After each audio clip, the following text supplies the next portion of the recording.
Karibu tena mtazamaji, hizi ni taarifa za NTV jioni. Mlipuko wa kipindupindu kaskazini mwa Sudan Kusini umezua tishio kubwa jimbo la Unity na hivyo kuharibu hata zaidi eneo ambalo tayari lilikuwa na mgogoro wa kibinadamu katika kambi ya wakimbizi ya Bentiu.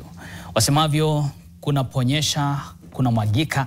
Wakimbizi wa ndani wa Bentiu hawajapitia tu mateso ya mafuriko bali pia sasa wanakabiliana na kibarua cha mlipuko ugonjwa hatari wa kipindupindu. Anaviripoti mwanahabari wetu Ruth Mwenyi alirejea kutoka nchi hiyo. Mlipuko huo sasa umeanza kuwafanya wenyeji waishi maisha duni, hohehahe na roho mkononi kiasi cha kutodhibitika. Tazama makala maalum ya tapiko la mafuriko.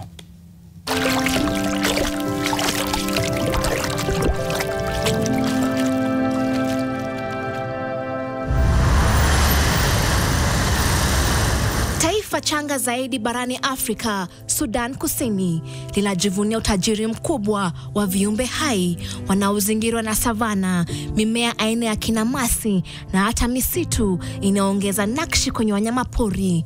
Lakini chini ya utajiri huo ni mgogoro wa mara kwa mara, mgogoro ambao umesababisha hasara kwa binadamu na hata wanyama. Tafakari, kuishi katika eneo lililolowa ndani ya mafuriko kwa takriban miaka 5, hali ambayo hudorora hata zaidi kila kunaponyesha. Ili kupata taswira kamili ya mafuriko katika eneo la Unity Sudan Kusini, tuliamua kupaa angani.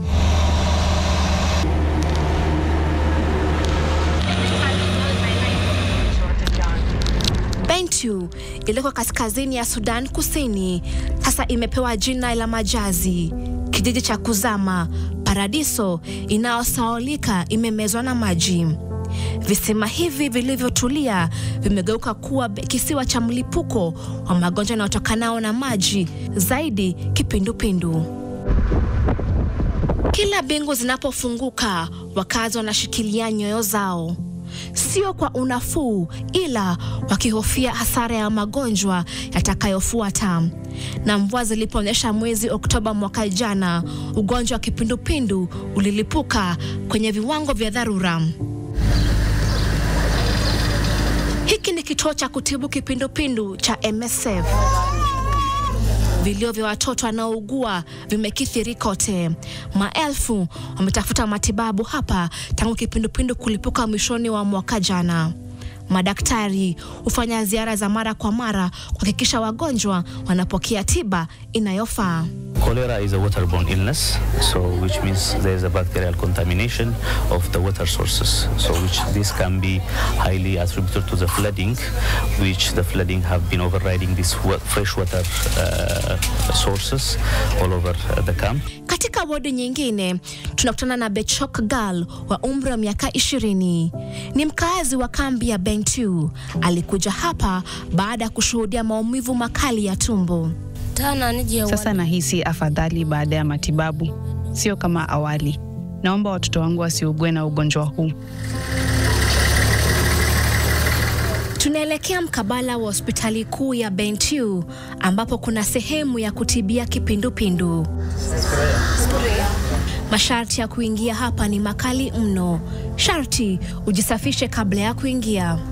Idadi ya wagonjwa hapa imepungua, ishara nzuri kwa matibabu yanafanya kazi. Ruop Gatluak wa umri wa miaka 24 ameketi kwenye kiti chake hospitalini. Ameshukuru kuwa hai.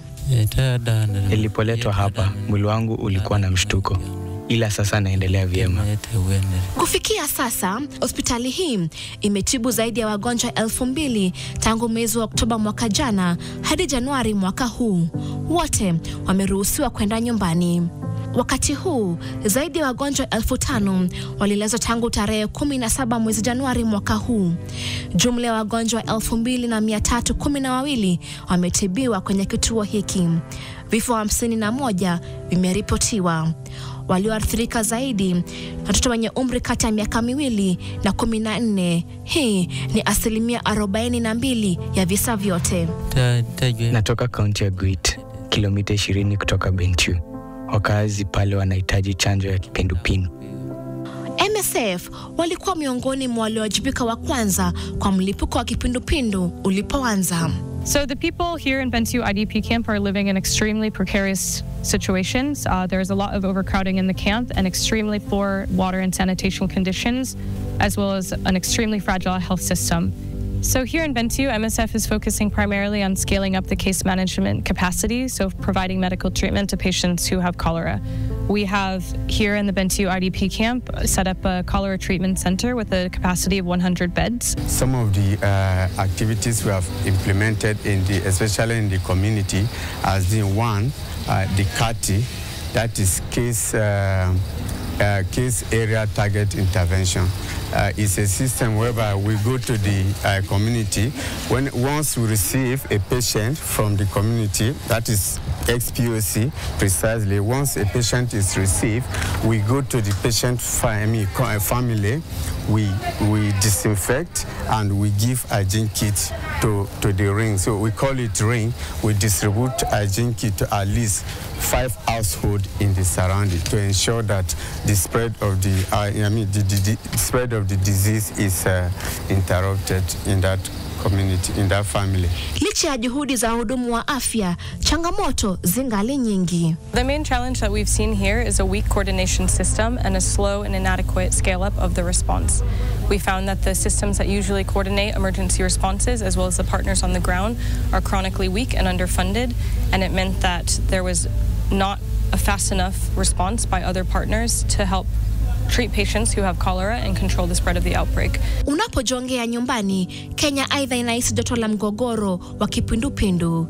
Wizara ya Afya imeripoti jumla ya visa 153 katika kaunti 3 za Migori, Kisumu na Nairobi.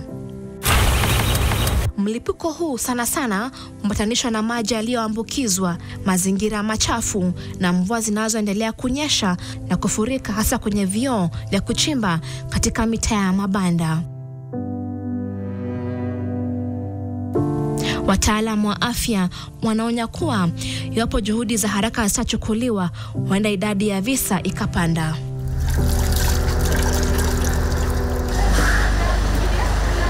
Sudan Kusini hata hivyo wamepitia mzigo kubwa zaidi wa dharura ya kiafya. There's no magic bullet. Like that one thing I can say in the healthcare sector, anywhere in the world, you don't have one solution. So what do? My main aim it is to strengthen the healthcare system. If you have got a strengthened healthcare system whereby all the pillars are working, that way you will be able to prevent. Makundi ya afya ya Sudan Kusini yameendelea kuunga mkono mikakati ya Wizara ya Afya ikiwemo chanjo dhidi ya kipindupindu. Ruth Munyi, NTV, Bentiu, Sudan Kusini.